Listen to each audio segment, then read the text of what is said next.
Sustaining.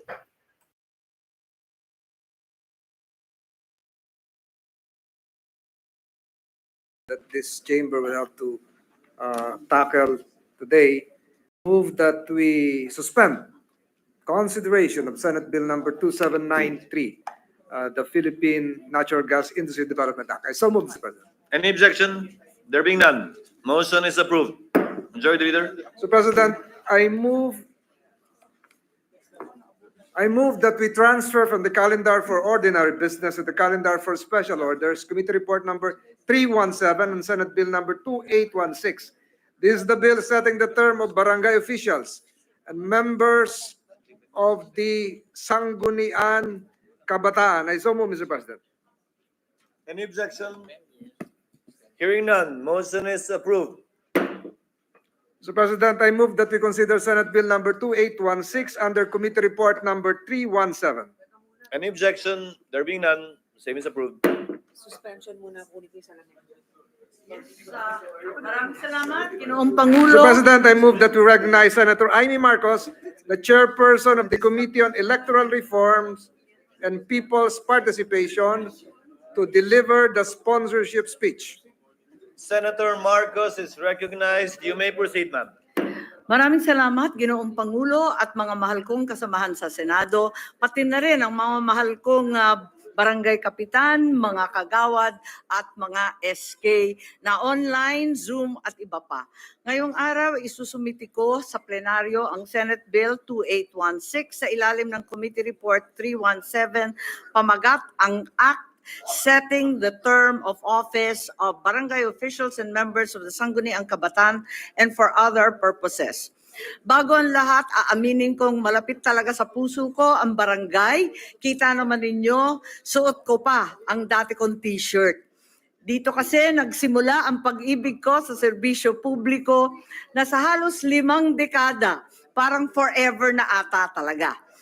Nung ako ang National Chairman ng Kabataang Barangay, nakita ko ang sakripisyo ng ating mga opisyal sa mga purok, sa sitio, sa barangay. Sila ang tunay na mga bayani natin sa ating pamahalaan, mga kapitan, kagawad, kabataan na walang sawang nagtatrabaho araw-gabi kahit kulang ang suporta at pondo. Sa totoo lang, sa dinami-dami ng ating mga pinapasang batas, halos lahat bumabagsak sa barangay para sa implementasyon. Sila na ang nagpapatupad ng national programs. Sila pa rin ang abala sa mga lokal na responsibilidad. Sobra na sa trabaho pero kulang sa pondo. Nasususpindi pa kapag may bulilyaso sa implementasyon, arestado pa nung panahon ng COVID kapag may nangyari na labag sa mga protokol. Samantalang malaki ang bahagi ng budget para sa kanila, sana nasusunog lang naman itong budget sa dami at sa dalas ng eleksyon.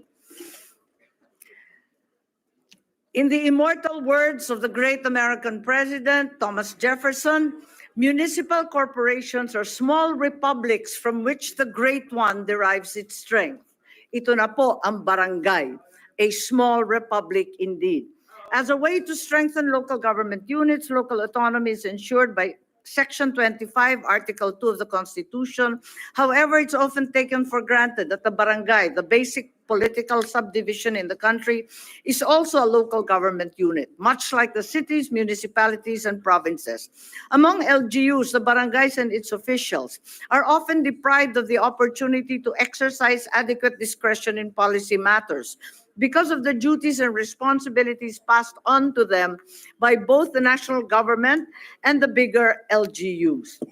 So much of their time and energy is devoted to these tasks that they are not able to effectively exercise many of their core functions, nor hardly to even initiate their own barangay programs and projects. Much has changed since my days in the barangay. For today, barangay officials are given so many more duties, such as Republic Act 9003, Ecological Waste Management, Republic Act 10121, or the Philippine Disaster Risk Reduction and Management Act, RA 9710, or Magna Carta of Women, RA 9262, or Anti-Violence Against Women and Their Children, to name a few.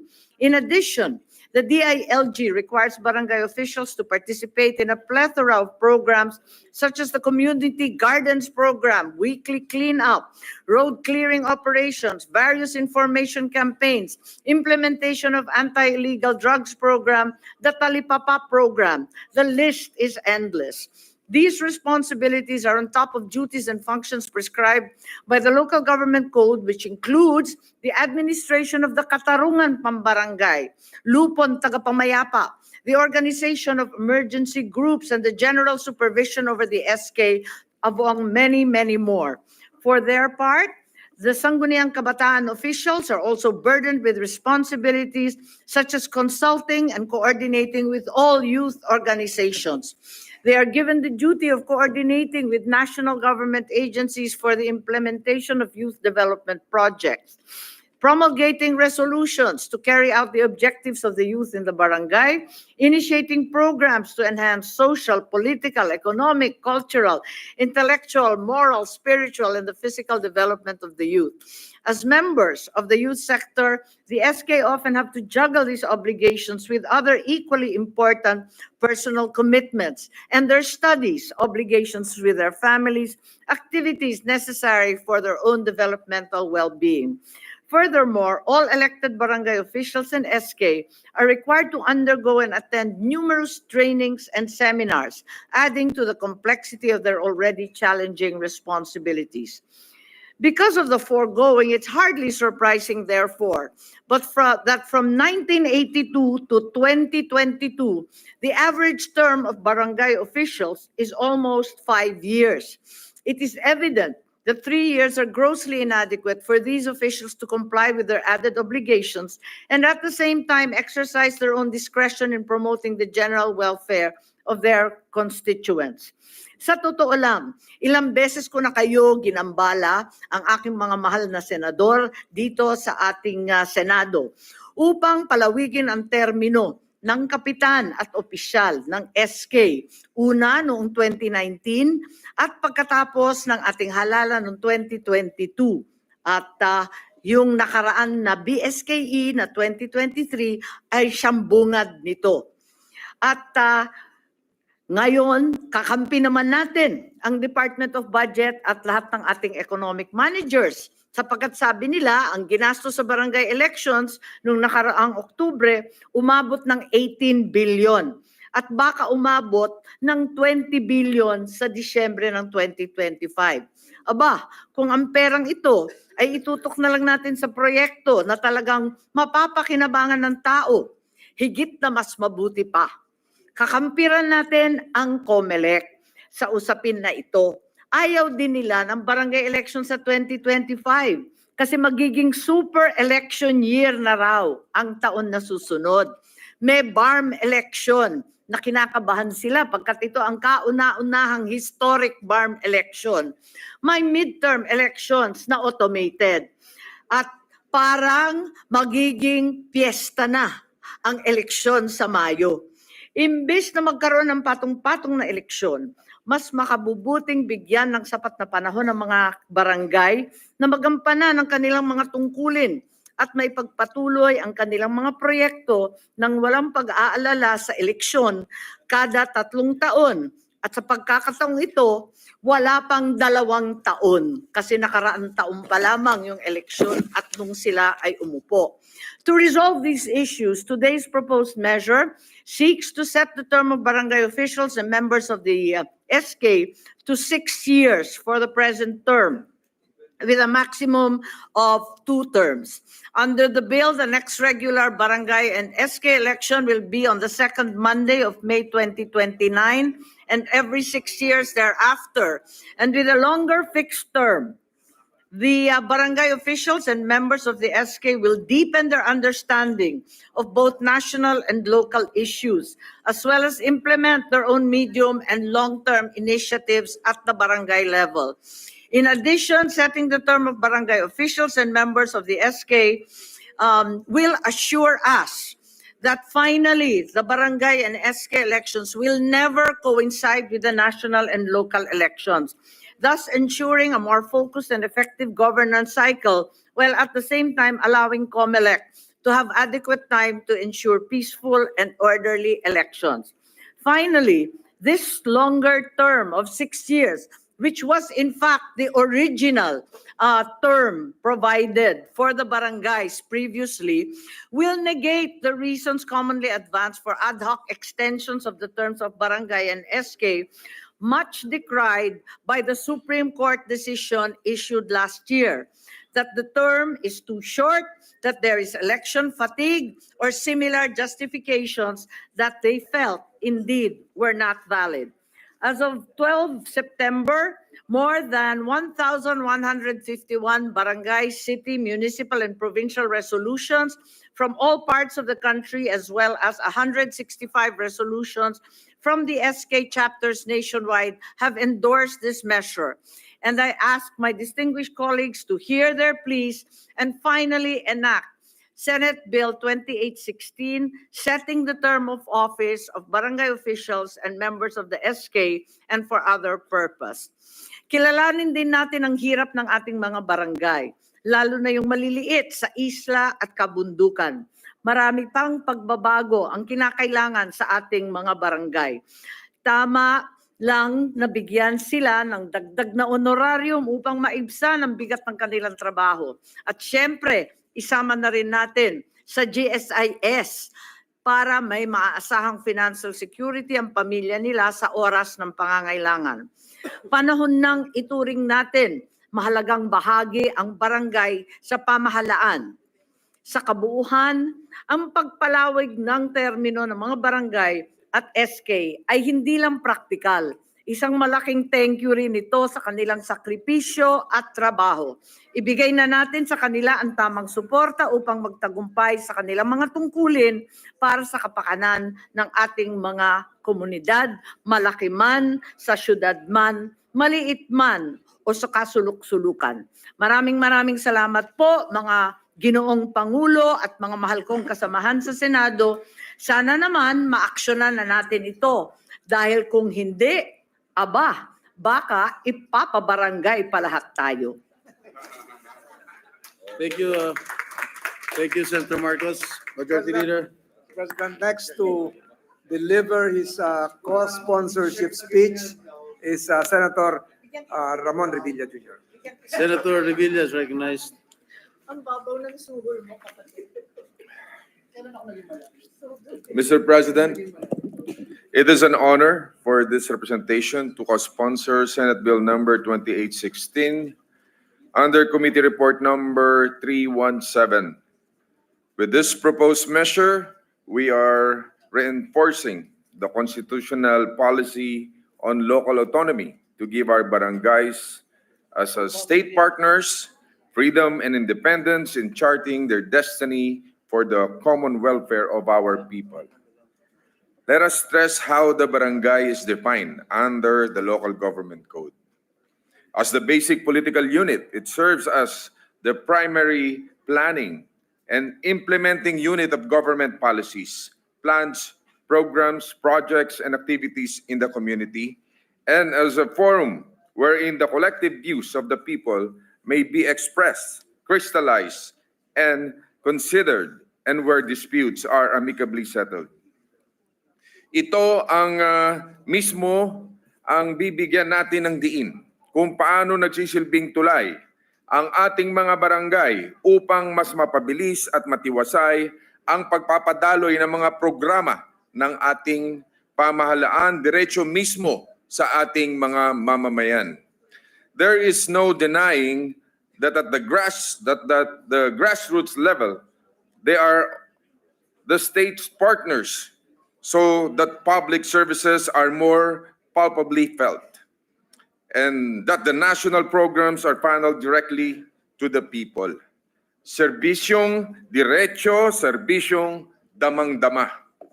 Tunay pong napakahalaga ng papel na ginagampanan ng mga barangay officials sa ating pamayanan bilang dating naninilbihan na gobernador at vice-gobernador. Nakita ko po mismo ang mga sakripisyo nila para siguruhin na naihahatid ang serbisyo ng gobyerno sa ating mga kababayan. They are our first line of defense in times of crisis, the first responders. Sila ang unang nag-aabot ng kamay ng pamahalaan at sa kanilang mga balikat nakasalalay ang kaayusan at kaligtasan ng ating mga kababayan.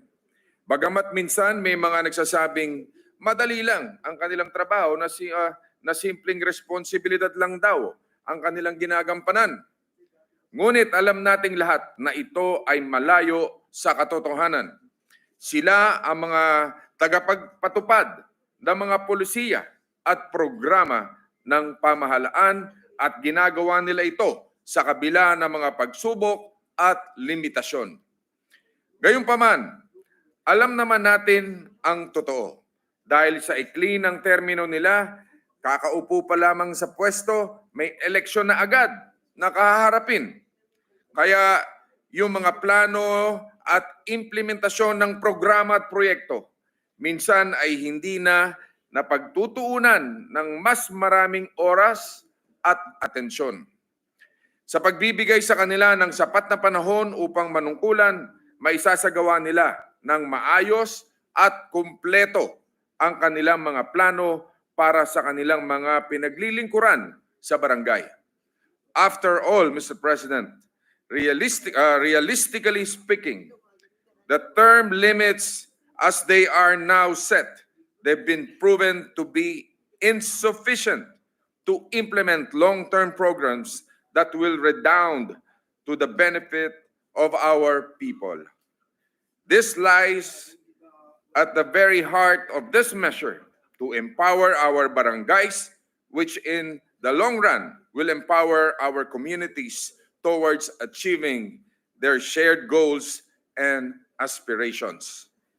Kaya sa lahat ng ating masisipag at dakilang barangay officials, makakaasa po kayo sa suporta ng inyong lingkod para sa panukalang ito. Mr. President, if the good sponsor would allow, may we be made co-author of this measure at ating pong hinihiling din sa ating mga colleagues na suportahan itong panukalang ito. Thank you, Mr. President. Thank you, Senator Revilla. Yes, maraming salamat sa Senator ating Marcos. minamahal na kasamahan na Senator Bong Revilla. At syempre, karangalan namin tanggapin ang co-sponsorship ninyo. Thank you. The manifestation of Senator Marcos is hereby noted. Majority Leader. Mr. President, Senator Lauren Ligarda would want to have her co-sponsorship speech be inserted into the records, Mr. President. Noted. Mr. President, with the prior approval of the committee chairperson, that I be made likewise a co-author of this measure, I now rise to deliver a co-sponsorship speech, Mr. President. We will now proceed. Barangay officials, as we've been told and experienced, play a crucial role as the foundation of our governance system, serving as the first responders and local leaders closest to the people. Kabisado ko po ito, Mr. President, dahil ako po ay isang local government official din ng matagal at mahabang panahon. By establishing a clear and consistent term of office, this bill will seek to enhance their ability and implement long-term projects, address community needs, and foster stronger connections with the constituents they deserve. This measure not only brings much needed consistency to barangay leadership, but also empowers officials. I'm referring to all barangay officials, not just our barangay chairman, kagawads, SK, federation officials, but even other barangay officials affiliated with barangay governance, such as the BHWs, the barangay nutrition scholars, the Lupon Tigapamayapa, and all the others serving the barangay governments. With stable terms, they can cultivate partnerships, create impactful programs, and better address the unique issues of their communities. In supporting this bill, Mr. President, we reaffirm our commitment to a strong local governance and honor the essential work of our barangay officials, especially those who serve during the COVID lockdown days. Let us give them the tools, the time, and trust they need to to serve their communities more effectively. I am proud to stand in support of this measure and commend the main author, Senator Jaime Marcos, for the dedication of our barangay officials to strengthening local governance across the nation. Maraming salamat po. Thank you, Mr. Majority President. Leader. Senator Marcos. Yes, thank you very much. It's with heartfelt gratitude that we accept the co-sponsorship of both Senator Lauren Legarda as well as our Majority Leader, Senator Francis Tolentino. Maraming salamat po. Mr. President, Thank you. I move that we suspend consideration of this very important Senate Bill number 2816. Is there an objection? There being none, motion's approved. Thank you, Mr. President. Mr. President, I move that we transfer from the calendar for ordinary business to the calendar for special orders, Committee Report number 333 on Senate Bill number 2797. This is the bill declaring Pampanga as the culinary capital of the Philippines. I so move, Mr. President.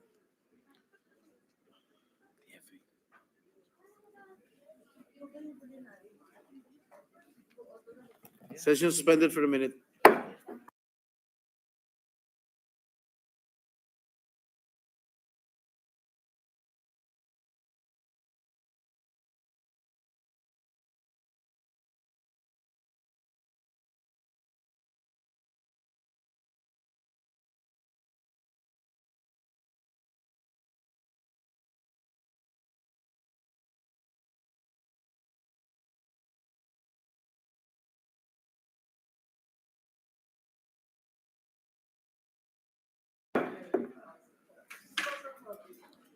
Mr. President, I move that we consider Senate Bill number 2797 under Committee Report number 333. Is there an objection?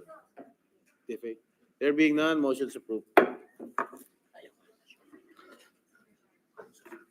Mr. President, may we allow the Secretary to read the title of the bill? An act declaring the province of Pampanga as the culinary capital of the Philippines.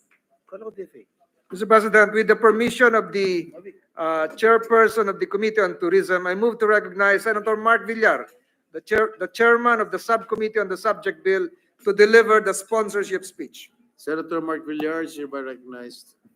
Thank you, Mr. President, distinguished colleagues, honored guests. Magandang hapon po sa ating lahat. It is my great honor to stand before you today to sponsor Senate Bill number 2797 under Committee Report number 333, an act declaring the province of Pampanga as the culinary capital of the Philippines. As we all know, the Philippines is a country rich in history, culture, and tradition.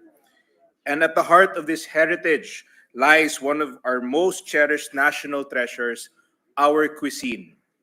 Each region in our country tells its own unique story through food, but today, we shine spotlight on the province that has long been recognized for its exceptional culinary heritage, Pampanga. Pampanga's culinary reputation precedes it. It is the birthplace of some of our most beloved Filipino dishes, sisig, kare-kare, bringhe, tocino, and tibok-tibok, to name a few. These dishes have become staples not just in Filipino homes, but on tables across the globe, introducing the flavors of our nation to the world. What makes Pampanga unique is not only the delicious flavors of its cuisine, but also the centuries-old culinary traditions that have been passed down from generation to generation. Kapampangan food reflects the history, creativity, and resilience of its people. Influences from Spanish, Chinese, Malay, and indigenous traditions have melded together, creating a cuisine that is unmistakably Filipino and proudly Kapampangan. Pampanga is more than just a province known for good food. It has become a culinary destination. It draws both local and international tourists who seek to taste authentic Filipino flavors at their finest. By declaring Pampanga the culinary capital of the Philippines, we are recognizing its significant contribution to our cultural heritage and ensuring that its legacy is preserved and celebrated for future generations. This bill is not just about honoring a province, it is about ensuring that the Philippines remains a key player in the global culinary landscape. The recognition of Pampanga as our culinary capital will not only boost local pride, but will also be a driver of economic and tourism growth. This bill does not in any way diminish the value of the diverse cuisines from other provinces. From the hearty dishes of the North to the vibrant seafood of the Visayas and the delectable flavors of Mindanao, every region in our country has its own special place in our culinary tapestry. The recognition of Pampanga is a way of celebrating its extraordinary influence on Filipino food, while still honoring the culinary diversity that makes our nation's cuisine so rich and vibrant.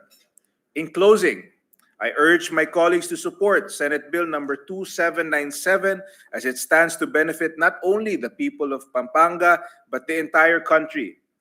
By officially recognizing Pampanga as the culinary capital of the Philippines, we are celebrating our culinary heritage, investing in tourism, and securing a legacy that future generations of Filipinos can be proud of. Before I end, I would like to thank our colleagues here in this August chamber for their steadfast support in the making of this bill, Senator Lito Lapid, Senator Loren Legarda, Senator Amy Marcos. I would also like to thank our friends from the House of Representatives who actively lobbied and principally authored this bill in the House of Representatives. Representative Gloria Macapagal Arroyo, Representative Madrona, Mercado, Coanco, Co, and several others who made this possible. Mr. President, distinguished colleagues, I respectfully seek your support for the passage of this bill. Thank you very much. Thank you, Senator Villar. Senator Marcos is raising her hand. Yes, what is the pleasure of Senator Marcos? Thank you very much. If Chairman Villar will allow, I would like to extend and reiterate my co-sponsorship, having been the principal author of this bill. I am an amateur cookbook author, and as a result, I have tremendous respect and honor in being part and parcel of this effort.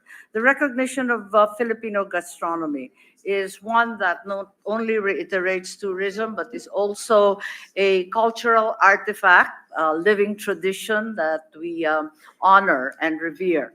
More than nutrition, food in Philippine culture is family, it is home, it is love and unity. And I hope that this bill will push forth the values that we hold so dear, not merely in our cuisine, but also in our families and in our society. Thank you. Thank you very much, Senator Marcos. Majority Leader. Mr. President, magdi-deliver yang co-sponsorship at talumpati Senador Lapid. Senator Lapid. Wow, surprisingly is hereby recognized. I was just surprised. Maraming salamat po, Mr. President. Karagdagan lang po sa sinabi ni Senador Mark Villar. Magandang araw po sa ating mga kasamahan dito sa Senado.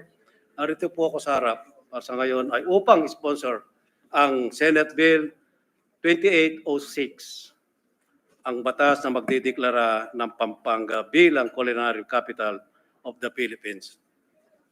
Alam po ninyo, kwento ng Pampanga, hindi lang po masasarap na pagkain, kundi ang pagiging matatag, maparaan at malikain ng mga Kapampangan. Makikita po ninyo ito sa aming mga pagkain. Mula po sa simpleng sangkap ay nakakagawa po kami ng masasarap na putahe, gaya ng sisig, kare-kare, adobong puti, adobong balot, kamaro, burong kanin na paborito ni FPJ, at tusino, kilalang putahe rin ng mga Pilipino sa buong mundo. Sikat din po sa mga pagkain tulad ng tibok-tibok na kinain mo kanina, Mr. President. Bringhi, asadong matuang, Kapampangan, humba at murkon. Marami rin Pilipino na chef na mga gagaling ka ng mga Kapampangan, nina Nora, at Sandy Dasa, at Ching Lilia, Lising Borromeo, Clarita Reyes Lapus ng Mamasita, Claudine Tayag, Daud Del Rosario, Janet Gonzalez. Marami rin pong sikat na mga restaurant tulad ng mula sa Pampanga gaya ng meron na nando doon. Kain lang kayo. Kakahanda na ron. Pinadala Please do rin not ng interrupt. ating dating Pangulong Gloria Macapagal-Arroyo at si Vice Governor Baby Pineda. Galing po sa Pampanga at mga Kapampangan nandito ngayon. Titikman nyo lahat yan. Mag-request lang kayo. Nandito po ang inyong talasuyo na magluluto para sa inyo. Marami rin pong sikat na mga restaurant tulad ng Kabalen, ni Martel, ni Vera, at Kape Adriatico, Bistro Remedios, ni Larry Cruz, Abe Restaurant, Kabalen, at Everybody's Cafe, Susie's Cuisine. Yan po. At kilala din ng mga sa Pampanga bilang Destination Code National Travel noong 2022. Pinangalanan po ang Angeles City bilang isa sa Asia Best Emerging Culinary City Destination nito pong 2024. Ang Pampanga po ay hindi gaya ng mga probinsya. Likas na tanawin na pamamasyal. Wala po makinang na mga beach, na magagandang beach tulad ng Boracay at Surigao. Ang Pampanga po ay 2 bundok lang po ang nandoon, Pinatubo at bundok ng Arayat. Yun nga po at sa ating mga kasamaan dito sa mga Senado, kaya naman po buong puso kaming humihingi ng tulong sa ating mga senador na bigyan ng ang lalawigan ng Pampanga at bansagan ng culinary capital of the Philippines.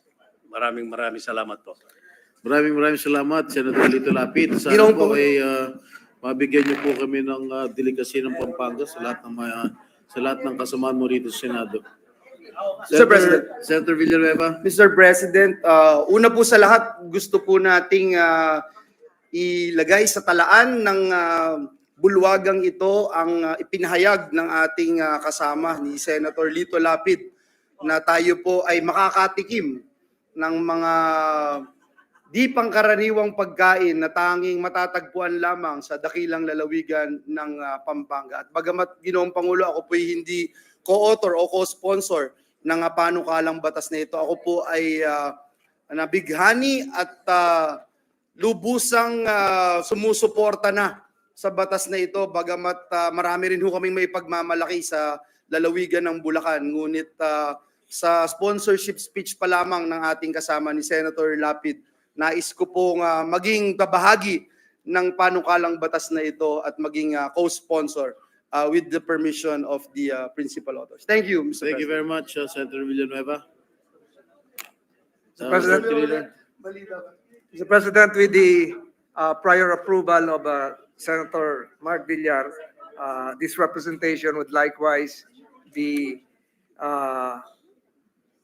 delivering a co-sponsorship speech, but in the interest of time, I will have my co-sponsorship speech be inserted into the records. But let me just reiterate a paragraph of the same, Mr. President. It is really timely and fitting to declare the province of Pampanga as the culinary capital of the Philippines, as we aspire to promote our country as one of the top culinary destinations of the world. This designation will help preserve our culinary traditions, promote sustainable tourism, and encourage the next generation to carry on the legacy of excellence in Filipino cooking. Kaya pinasasalamatan po natin si Senator Mark Villar. Ganun na rin po ang lalawigan ng Pampanga para kilalanin ang ating bansa bilang culinary capital of Asia, Mr. President. Mr. President, Before that, Majority Leader, this representation would also like to insert into the records his co-sponsorship speech, and if the permission of the co-author, the main author, I would like also to co-author this particular bill. Thank you. Thank you, Mr. President. Mr. President, I move that we suspend consideration of Senate Bill number 2797, declaring Pampanga as the culinary capital of the Philippines. So move, Is Mr. there an President. objection? There being none, motion is approved. Senator Zubiri? Yes, thank you very much, Mr. President. Mr. President, I'd just like to ask the Majority Floor Leader, what is the status of our, the sponsorship of our budget? That is the most important bill of Congress. I think that should be given utmost priority, Mr. President. Di ba, kawawa naman yung chairman natin, naghihintay. May I seek for a minute suspension?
Mr. President, I move that we transfer from the calendar for ordinary business to the calendar for special orders committee report number 335 on House Bill number 10800.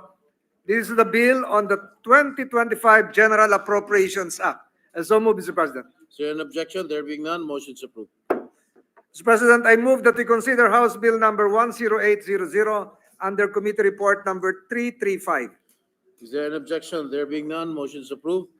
Consideration of the aforementioned bill is now in order. The Secretary is directed to read the title of the bill without prejudice, inserting into the record the whole text thereof.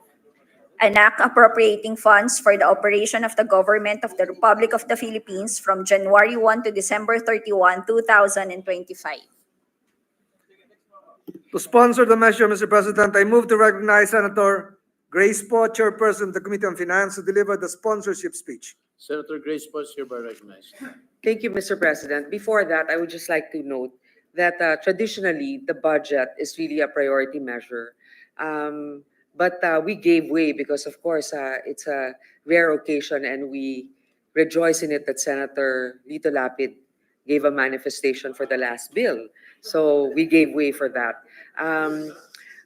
I would also like to request that before I begin this sponsorship, that the Senate President be present to witness it physically. Because this is a joint effort of the Senate President together with the Vice Chairs and the Chairman of the Finance Committee, as well as all the members of this chamber. So may I ask for a suspension before I begin? Session suspended.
Mr. President, the chairperson of the Senate Committee on Finance would like to Seek the floor. seeking the floor to issue a manifestation, Mr. President. Senator Grace Poe is recognized.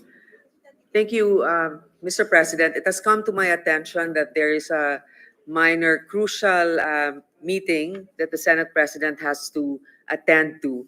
So with that, I am willing to give way first for other sponsorships in the meantime, because I believe that it is that I believe that it is necessary for the Senate President to be present during the sponsorship of the national budget, being that it is an initiative of his tenure also here in the Senate. So with that, I would like to request that we defer first the reading of the sponsorship of the national budget and give way to other sponsorships. Thank you, Thank Mr. you, President. Senator Grace. Majority Leader. Yes, Mr. President, I move that we suspend consideration of House Bill number 10800. So move, Mr. President. Any objection? There being none, motion's approved. Mr. President, with the consent of the body, I move that we transfer from the calendar for ordinary business to the calendar for special orders. Committee Report number 334 on Senate Bill number 2863. This is the bill on the Foreign Affairs Pension Differential Act. So move, Mr. President. Is there an objection? There being none, the motion is approved. Mr. President, I move that we consider Senate Bill number 2863 under Committee Report number 334. Is there an objection? There being none, motion is approved. Consideration of the aforementioned bill is now in order. The Secretary is directed to read the title of the bill without prejudice, inserting into the record the whole text thereof.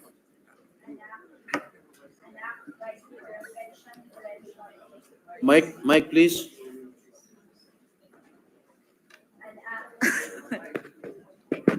An act providing for a pension differential to the Department of Foreign Affairs retirees.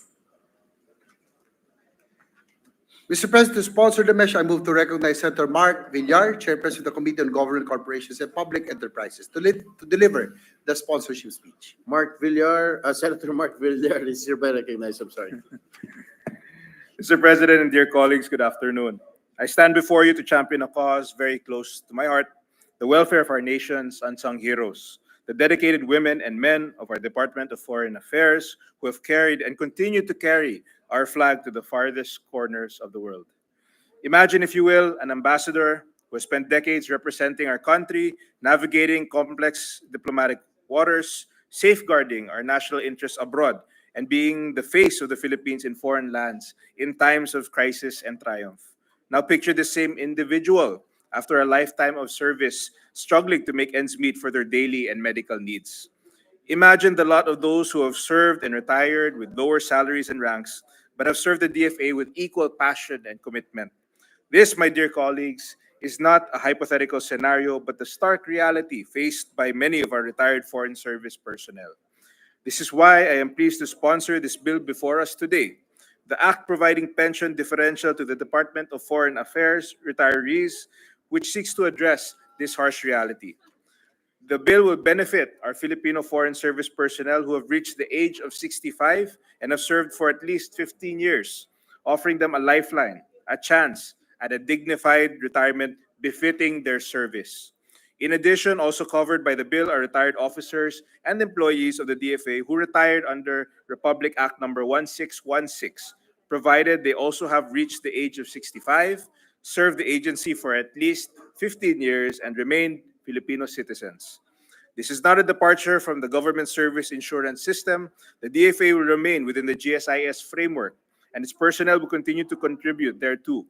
Instead, the bill merely proposes a monthly pension differential to be administered by the DFA that will bridge the gap between the retiree's monthly pension and the existing rate for those holding the same rank and years of service, ensuring a dignified retirement for our retirees. There will be a regular and periodic review of the differential to ensure sustainability. The proposed bill will not pose a burden on the national government, as funding will come from the fees charged for consular services collected under Executive Order number 906 series of 2010 and not from the General Appropriation Fund. The bill also addresses the concerns of family members left behind in the event of a DFA retiree's death. The bill allows the surviving legal spouse, as long as he or she is not remarried and the qualified dependent children to receive 50% of the pension differential that the deceased retiree was receiving or entitled to receive.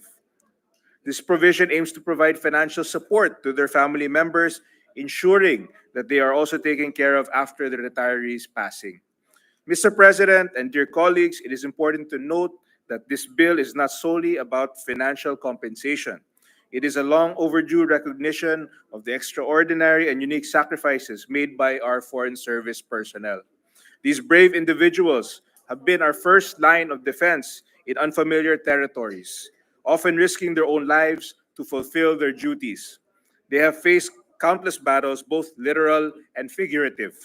Their service comes at a great personal cost. Many have spent years away from their families or uprooted for their loved ones time and time again.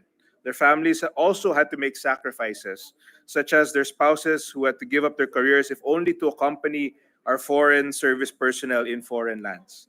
They have faced challenges that most of us can scarcely imagine, all in the name of duty and love of country. In this recent COVID-19 pandemic, they were the first responders, extending assistance to Filipinos overseas at great risk. While the world retreated indoors, our foreign service personnel risked their health to assist Filipinos overseas. We have heard of a few personnel, one of them an ambassador, who succumbed to the virus while on active duty. Mr. President, before I end, I would like to extend my sincerest thanks to Senator Alan Peter Cayetano for his previous chairmanship of the Government Corporations and Public Enterprises Committee, which oversaw the public hearings and technical working group sessions for this bill. I would also like to thank our colleagues for their co-authorship of this bill, Senator Bongo, Senator Rizo Ontiveros, Senator Bong Revilla, Senator Jinggoy Estrada, and Senator Loren Legarda. By passing this bill, we are not just approving a retirement benefit, we are sending a powerful message that their service, their sacrifices, and their dedication to our nation are valued and remembered. It is a statement that we stand with them as they stood for us in the international arena. Mr. President and colleagues, let us ensure that the twilight years of our diplomats are marked not by financial struggle, but by the dignity, respect, and security that they so richly deserve here at home. Thank you very much. Maraming salamat po. Thank you very much, Senator Mark Villar. Majority Leader. Mr. President, Senators De La Rosa and Jinggoy Estrada would like to insert into records their co-sponsorship speeches. And likewise, Senator Legarda. Sponsorship speeches of Senators De La Rosa and Legarda, and this representation, together with the Majority Leader. And likewise, Senator Grace po, Mr. And President. Senator Grace po. Their speeches are likewise inserted in the Likewise, records. Senators Villanueva, Together Binay, with and Zubiri. Senators Villanueva, Binay, and Zubiri. and Zubiri. Majority Leader. Yes, Mr. President, I move that we suspend consideration Senate Bill number 2863. Any objection? There being none, motion's approved. Mr. President, I move to proceed to the reference of business.